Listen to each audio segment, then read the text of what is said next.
Avery County Schools Spotlight on Education is brought to you by John and Hank Phillips of Avery County Tire and Service in Newland, your tire and car service specialists. Michelin makes some of the most fuel-efficient tires on the road, so you can take the pump down. Find out how much you can save at MichelinMan.com. Michelin, a better way forward. Avery Tire and Service has served Newland, Avery County, and the entire High Country for the last 50 years. Family owned and operated, John and Hank Phillips have put together an outstanding team of skilled personnel who can supply and fill all of your automotive and truck needs. Located in the center of Newland, Avery Tire and Service is your local supplier for Michelin tires, as well as the supplier for all the top brands for every part of your vehicle. From tires to brakes, from oil changes to any kind of car or truck service, Avery Tire and Service can do it all, and always at the very highest level of friendliness and quality. If a business has been around for 50 years, then they obviously must be the best at what they do. Avery Tire and Service in Newland, still proudly serving you and all of the High Country. Welcome to another edition of the Superintendent Spotlight on Education in Avery County. And with me today are our top students at Avery High School that are going to be graduating in just a few days. Welcome. Thank you. And before we get started, we want to tell you how proud we are of the three of you, not only for having the high academic grades that you have, but also the influence you've been in our community. So we'll start over here and let these young people introduce themselves and maybe tell us what they plan to do after high school. I'm Jake Henshaw. I'm a senior this year, and I'm going to Appalachian State University next year with the intention of majoring in middle grades education, hopefully with a concentration in science and language arts. Very good. I'm Shannon Smith, and I'll be going to Furman University to study kinesiology and major in health sciences with a hope to go on to be a physical therapist. Okay, a lot of need for both of those professions. And Charlie? I'm Charlie Brown. I'm going to the University of North Carolina at Chapel Hill and hoping to major in journalism. Very good. As our listening audience can tell, you have great plans. You've thought those through. So, Shannon, starting with you, talk to us about why you're leaning toward physical therapy. I played sports my whole life, and I've spent enough time in an athletic trainer's room to realize that I really love learning about why the muscles do certain things, why we need to take such good care of our bodies, and it just really intrigues me. So I just want to follow that. So you've already had a lot of on-the-job training. Yeah. You mentioned athletics, and not only an excellent academic student, but talk to us about all the sports you played your senior year. I ran cross country for my first time and played volleyball, and then there was soccer and softball and track. So you had a pretty busy year. I did. Jake, why teaching middle school students? I had a great crop of middle school teachers myself down at Cranberry, and I just really would like to take the impact that they passed down to me and hopefully pass that on to another group of students in the future. Why science?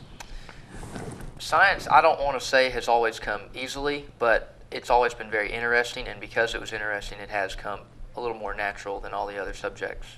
Even chemistry? Even chemistry. I'm impressed. I was a chemistry major for one semester. Decided that was not for me. I was either going to blow something up or it was going to blow me up. It wasn't very good. Charlie, journalism. Why journalism for you? Writing has always been a huge part of my life. I just really like to write, creative writing, essays, anything. And journalism is just really interesting because it's shifting a lot right now with web and other technologies. It's just really exciting to think about being on the front end of that change. Not only are you a good writer, but talk to us a little bit about your music and what you're doing with it and what maybe you'll do in the future with that. I think something that's really inspired my writing is just the creative part of it, and music's been an awesome outlet for creativity for me. I was super fortunate to get to be involved with a band and was the drum major this year and got to conduct the marching show. And I also got to play guitar in the musical this year at All Shook Up, which was great. Both of those are awesome experiences, and in the future, I hope to continue with my guitar playing. Hopefully get a few jobs playing music at restaurants in the UNC area.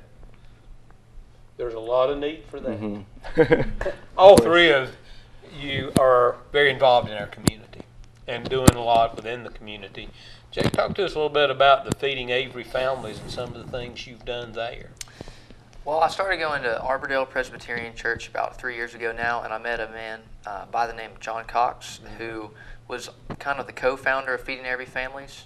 And Feeding Avery Families packages and distributes boxes to give out throughout Avery County, kind of on a regimented throughout the month basis, just to provide a little bit of aid and need to a growing issue that a lot of people don't really know about. So I've been very fortunate that this semester I was able to acquire an internship there, and I've enjoyed every minute of it. It's been a lot of fun. Now, while you've got an opportunity maybe to do a little commercial, if someone is listening and they'd like to support Feeding Avery Families or another group that's helping families in Avery County, what do they need to do? Probably the easiest way to support Feeding Avery Families is just obviously a monetary donation. And if that is an issue, then you could always come volunteer, and usually we have something going on almost every Wednesday of the month. It's located in Newland. And I have seen you and Charlie when snow was blowing, it's very cold out, emptying trucks. So Charlie, not only Feeding Avery Families, but you just finished your Eagle Scout. Yes, sir. Talk to us a little bit about what you learned from that and the project that you did. Wow. That was a huge learning experience for me, for sure. I had to get all of these donations for materials from companies all around for my project. And I think the biggest thing I learned was how blessed we are to live in the small community we have, just because everybody is so willing to pitch in and help however they can. We didn't have to pay a dime for any of the lumber or gravel or any of the help we received, which was great. I built a fire pit and outdoor space for my youth group at Arbordale Church, where Jake goes. And it's just been really cool to go out there and see the youth enjoying it and to have that space to share. Okay.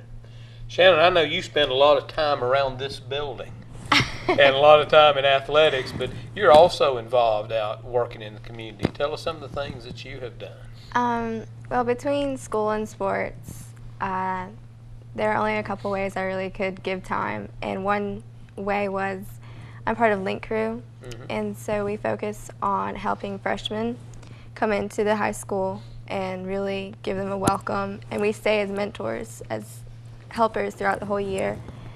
And whenever they need help with homework or they're having a problem, I have my own group of 8 kids who can come to me at any point and just, if they need help, they need someone to talk to, help with homework, I'm there for them. And most freshmen need help with something, though. Yeah. Now, Shannon, you have a unique perspective of Avery County because you were not born here. No, it wasn't. You were born in England, if I'm Yes. correct. Talk to us a little bit about the difference in living in England and living around Avery and Watauga counties. I can say I enjoy it here a lot more. Okay. I obviously have family over there that I miss, but people are so much friendlier, and it rains constantly in England. That I was only there till I was about 6, and then I came here, and it's beautiful, and I love it. So. Okay. Now, Charlie, you were born here, but your family is not from here. No. Talk to us a little bit about how your family has adjusted living in Avery County. Winter. My family's from Florida, so I don't know. I told my family this year this was my last winter I'm ever spending in Avery County. There's times I think about that too. So yeah, I think my family's really loved it just because it's such a small community. I know I've already said it, but everyone's close together, and the security you have in that is such a neat thing. I don't think they feel like they need to worry about us going and hanging out downtown. Jake and I always hang out in Banner Oak. And, the big town. In the big town of Banner Oak. But it's been such an awesome place to grow up. And it is. Jake, where would you like to teach when you come back? Or would you think you would come back? I don't honestly know if I would if I would enjoy staying in the area to teach, but obviously if a job or isn't a possibility here, then I would love to stay around either in Avery or Watauga County. But I think one of the most encouraging things is that I will probably end up doing student teaching in Avery County or Watauga County. I think that'll be a nice ease of the way into the profession. Middle school science, you'll probably have a few offers. So, Shannon, talk to us a little bit about maybe a couple of the greatest lessons you've learned through the public schools of Avery County that you will carry with you. Jake, help me. But now, one thing I've seen is hard work and dedication to something. Yeah, it's when you're in a small school system and you get the opportunity to be involved in so many different things, you're building your plate up pretty high there, but you learn to deal with all of that. And I think it's a lot better to have that opportunity to be involved in so many different things with a small school system. And just so many lessons can be learned from just getting involved. And no one's going to tell you, no, you're doing too many things. They're going to say, yes, come, help, we need more. So. How did you balance all those activities and maintain the GPA you did is just beyond me? What advice would you have for other students just maybe to do a few of those activities and do well in the classroom? It's just prioritizing your time, honestly. And I don't have an extraordinary social life, to be honest. So I think I'm mainly just focused on school and sports and wasn't always out and about and worried about what can I do this weekend or any of that nonsense you could possibly get into. I just kind of stayed focused on getting to college and doing what I can do. It's pretty good advice for parents. Keep your kids busy. Jake, what would you say? Because also you played baseball, you were in a lot of activities. How did you balance all that? I just think, piggybacking off of Shannon, it really does just take time management, but I think that there are times when anyone can honestly become overwhelmed, and I think you just have to take a step back and catch your breath. And so oftentimes, I don't know if I use my hobbies to escape, but I like to fish and I like to mountain bike. So whenever things just got too much for me, I would just shut it down for an hour or two and just go do exactly what I wanted to and then come back to what needed to be done. Charlie, how did you balance all this? Definitely, I'm in the same boat as Jake. I'm a major procrastinator. I've noticed that. So, I'm kind of the person that takes all the stress away by getting involved in really fun things with music, just with hanging out, fishing, mountain biking, whatever. And usually things kind of find their way together towards the end of things. But for me, I think setting deadlines and just saying, okay, this is going to be done by this deadline has been my main strategy, and it's worked really well. So for those procrastinators that are listening, set deadlines or you will be in big trouble. Oh yes, deadlines. I want to thank all three of you for being here, but most importantly, for being the young people you are. Not only are you great students, but you're great people. And I really appreciate that. Thank you for being with us. Avery County Schools Spotlight on Education is brought to you by John and Hank Phillips of Avery County Tire and Service in Newland, your tire and car service specialists. Michelin makes some of the most fuel-efficient tires on the road, so you can take the pump down. Find out how much you can save at MichelinMan.com. Michelin, a better way forward. Avery Tire and Service has served Newland, Avery County, and the entire High Country for the last 50 years. Family owned and operated, John and Hank Phillips have put together an outstanding team of skilled personnel who can supply and fill all of your automotive and truck needs. Located in the center of Newland, Avery Tire and Service is your local supplier for Michelin tires, as well as the supplier for all the top brands for every part of your vehicle. From tires to brakes, from oil changes to any kind of car or truck service, Avery Tire and Service can do it all, and always at the very highest level of friendliness and quality. If a business has been around for 50 years, then they obviously must be the best at what they do. Avery Tire and Service in Newland, still proudly serving you and all of the High Country.